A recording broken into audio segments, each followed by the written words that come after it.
ৰকিবুল হুছেইনৰ দেউতাকে দেখোন স্বাধীনতা লাভ কৰাৰ পিছত অসম পূব পাকিস্তানৰ লগত চামিল নোহোৱাৰ কাৰণে তেওঁতো নগাঁও এৰি পেলাই বৰ্তমানৰ বাংলাদেশ পাইছিলগৈ মনমোহন সিঙে মানুহ আনডিভাইডেড ইণ্ডিয়াৰ দিনৰ পৰাও আছে তাৰপিছত ভাৰত বিভাজন হোৱাৰ পিছত ভাৰতবৰ্ষই স্বাধীনতা লাভ কৰাৰ পিছতো প্ৰবজন কৰি আহিছে ৰকিবুল হুছেইনৰ দেউতাকে দেখোন স্বাধীনতা লাভ কৰাৰ পিছত অসম পূব পাকিস্তানৰ লগত চামিল নোহোৱাৰ কাৰণে তেওঁতো নগাঁও এৰি পেলাই বৰ্তমানৰ বাংলাদেশ পাইছিলগৈ আকৌ শুনা মতে নগাঁৱৰ মানুহে কোৱা মতে তেওঁ আকৌ 1957তে আকৌ নগাঁৱলৈ ঘূৰি আহিছে তেওঁ 5 বছৰ 6 বছৰমানতো গৈ পেলাই সেই সময়ৰ পূব পাকিস্তানত তেওঁ থাকি আহিছে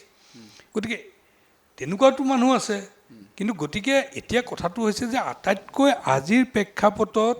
অসমত ইছলাম ধৰ্মী মই পূৰ্ববংগীয়সকলৰ কথাটো মই নকওঁ তেওঁলোকে আনডিভাইডেড ইণ্ডিয়াৰ দিনৰ পৰা থকা হওক দেশ বিভাজনৰ পিছত অহা হওক বা 71ৰ পিছত অহাসকলকতো খেদিবই লাগে তে এইবিলাকে তেওঁলোকে কেনেকৈ নিজৰ পৰিচয়টো দি অসমত থাকিব সেইটো তেওঁলোকৰ কথা কিন্তু আহোম ৰজাই যাক পৰিচয় দি গৈছে আজি আপুনি উজনি অসমত যাওক উপাধি বৰুৱা পাব উপাধি বৰবৰা পাব উপাধি তামুলী পাব উপাধি মানে শইকীয়া পাব এনেকৈ বিভিন্ন উপাধি আছে কিন্তু তেওঁলোক ইছলাম ধৰ্মী লোক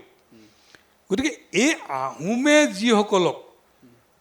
যিসকলক আহোমে উপাধি দি গৈছে আহোম শাসনকালত ৰজাৰ বাপ খোৱা মানুহ সেইসকলৰ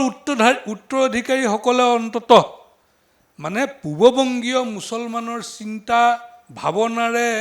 পৰিচালিত এটা পৰিক্ৰমাৰ ভিতৰত যাতে তেওঁলোক সোমাই নপৰে তাৰ কাৰণে মই আহ্বান জনাম আৰু আহোম ৰজাই দি যোৱা এই বাব আৰু এই উপাধি